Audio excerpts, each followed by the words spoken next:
Hello friends, हम सभी को सेविंग्स करने के लिए किसी खास कारण की जरूरत नहीं होती।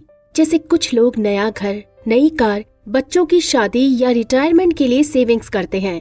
ये बहुत अच्छी बात है, लेकिन सेविंग्स करने के लिए हमें किसी स्पेशल चीज को खरीदने के गोल की जरूरत नहीं होनी चाहिए। हम सिर्फ सेविंग्स करने के पर्पस से भी सेविंग्स कर सकते हैं और रियल में हम सभी को ऐसा करना भी चाहिए, क्योंकि किसी स्पेशल पर्पस के लिए सेविंग्स करने का मतलब हम एक ऐसी दुनिया के बारे में सोच रहे हैं जहां फ्यूचर में सब अच्छा ही होने वाला है। लेकिन हमारी दुनिया ऐसी नहीं है। सेविंग्स आपके सबसे खराब टाइम में एक ढाल की तरह से काम करती है। सेविंग्स का एक और प्रॉफिट जो खर्च करने के पर्पस से रिलेटेड नहीं है, वो हमने पिछले वीडियो में देखा था, जो है अपने टाइम पर कंट्रोल यानी फाइनेंशियल फ्रीडम हासिल करना। दोस्तों, पैसा जिस दिखने वाले सामान को खरीद सकता है उसे सभी जानते हैं, लेकिन जो पहलू दिखता नहीं है उसको समझना कठिन है, इसलिए ये अक्सर अननोन रह जाता है। लेकिन पैसे के इनडायरेक्ट बेनिफिट हमारे सुख को बढ़ाने में कहीं ज्यादा वैल्यूएबल और कैपेबल हो सकते हैं, बजाय उन लग्जरी सामानों के जो हमारी सेविंग्स को तेजी से कम करते हैं। खर्च करने के पर्पस के बगैर की गई सेविंग्स आपको ऑप्शंस और फ्लेक्सिबिलिटी के साथ साथ इंतजार करने की एबिलिटी और सही ऑप्शन को चूज करने की अपॉर्चुनिटी प्रदान करती है। ये आपको सोचने के लिए टाइम देती है। ये आपको अपनी खुद की शर्तों पर रास्ता बदलने की एबिलिटी देती है। सेविंग्स का हर छोटा हिस्सा फ्यूचर में खुद को मिलने वाला इनाम है, जिसका मालिक कोई और हो सकता था। ये फ्लेक्सिबिलिटी और अपने टाइम पर कंट्रोल का एक छिपा हुआ रिटर्न है। तो दोस्तों, आज के वीडियो में पैसे की सेविंग कैसे करें, इस पर बात करेंगे। साथ ही सेविंग के साथ अगर आप अपने पैसे शेयर मार्केट में इन्वेस्ट करना चाहते हैं, तो अब आप फ्री में देश की सबसे बड़ी ब्रोकरेज फर्म ज़ीरोधा में डीमैट अकाउंट ओपन कर सकते हैं, जिसका लिंक डिस्क्रिप्शन और आई बटन में है। तो आज ही अपनी इन्वेस्टमेंट जर्नी शुरू करें। तो चलिए शुरू करते हैं। दोस्तों, बैंक में कैश पर कितना रिटर्न मिलता है जो आपको करियर बदलने, जल्दी रिटायर्ड होने या टेंशन फ्री करता है? ऑथर के अनुसार ये बेहिसाब है। ये दो कारणों से बेहिसाब है। ये इतना बड़ा और इम्पोर्टेंट है कि हम इसकी वैल्यू नहीं लगा सकते, लेकिन ये सच में बेहिसाब है।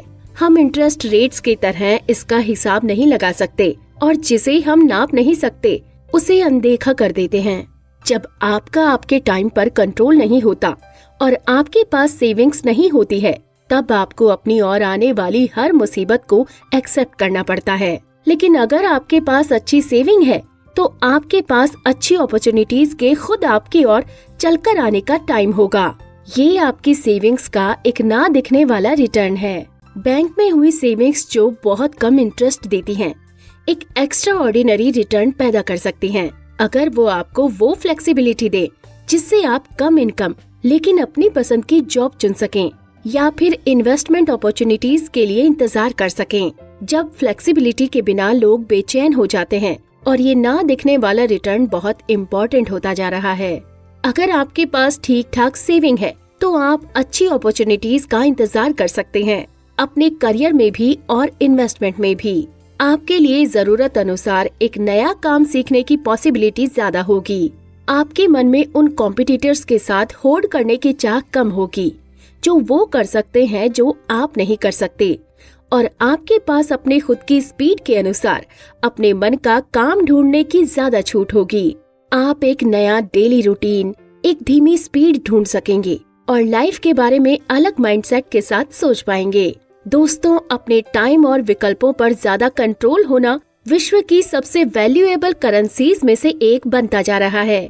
इसलिए ज्यादातर लोग सेविंग्स कर रहे हैं और उन्हें करनी भी चाहिए।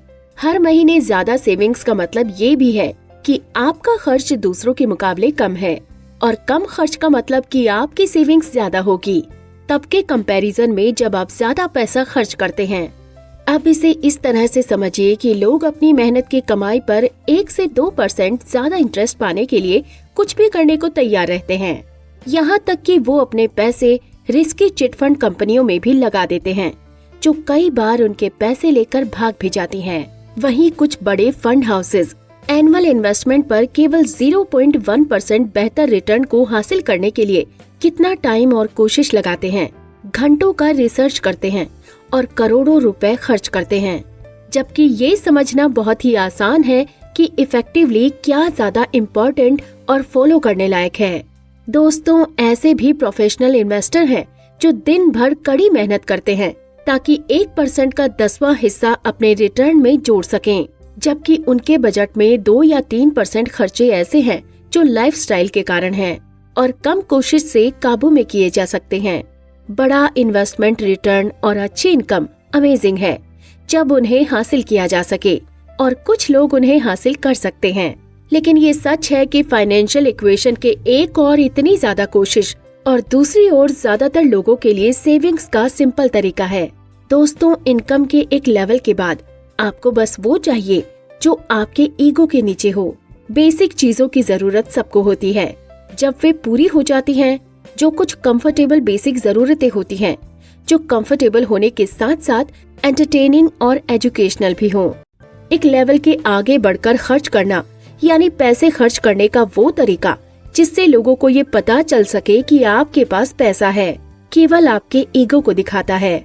दोस्तों, ये अच्छी तरह समझ लें कि सेविंग को बढ़ाने का सबसे अच्छा उपाय इनकम को बढ़ाना नहीं है, बल्कि अपनी पोलाइटनेस को बढ़ाना है।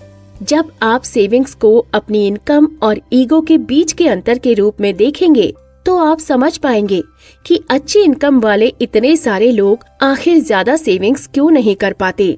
जैसा कि पार्किंसन का नियम कहता है कि आपकी सैलरी के साथ साथ आपके खर्चे भी बढ़ते जाते हैं। ये हर दिन का स्ट्रगल बन जाता है जिसमें आप दूसरों से कंपटीशन करने के लिए अपनी चादर से बाहर पैर फैलाते रहते हैं। वे लोग जिनकी पर्सनल फाइनेंशियल सक्सेस शानदार होती है, जरूरी नहीं कि उनकी इनकम ज्यादा होती हो। उनका नेचर कुछ ऐसा होता है कि दूसरे लोग उनके बारे में क्या सोचते हैं, इस बात से उन्हें कोई फर्क नहीं पड़ता। इसलिए दोस्तों, लोगों की सेविंग्स करने की कैपेसिटी जितना वे सोचते हैं उससे कहीं ज्यादा उनके कंट्रोल में होती है। कम खर्च करके सेविंग्स की जा सकती है। अगर आपकी इच्छाएं कम हो तो आप पैसा भी कम खर्च करेंगे, और अगर आप इस बारे में कम परवाह करेंगे कि दूसरे लोग आपके बारे में क्या सोचते हैं, तो आपकी इच्छाएं कम ही रहेंगी। इसलिए ही ऑथर कहते हैं कि धन संपत्ति फाइनेंस से ज्यादा साइकोलॉजी पर डिपेंड करती है। तो दोस्तों, बाकी बातें टू बी कंटिन्यूड। ये बातें मैंने आपको the psychology of money book से बताई हैं। साथ ही अगर आप शेयर मार्केट में पैसा इन्वेस्ट करना चाहते हैं और अभी तक आपके पास डीमेट अकाउंट नहीं है या बहुत ज्यादा ब्रोकरेज से परेशान हैं, तो देश के सबसे अच्छे, बड़े और भरोसेमंद ब्रोकरेज फर्म ज़ीरोधा का लिंक इस वीडियो के डिस्क्रिप्शन में है। आज ही अपना डीमेट अकाउंट ओपन करें, जहां पर आपका ब्रोकरेज मैक्सिमम 20 रुपए ही लगेगा। इतनी चीपेस्ट ब्रोकरेज रेट और सेफ्टी और कहीं नहीं मिलेगी।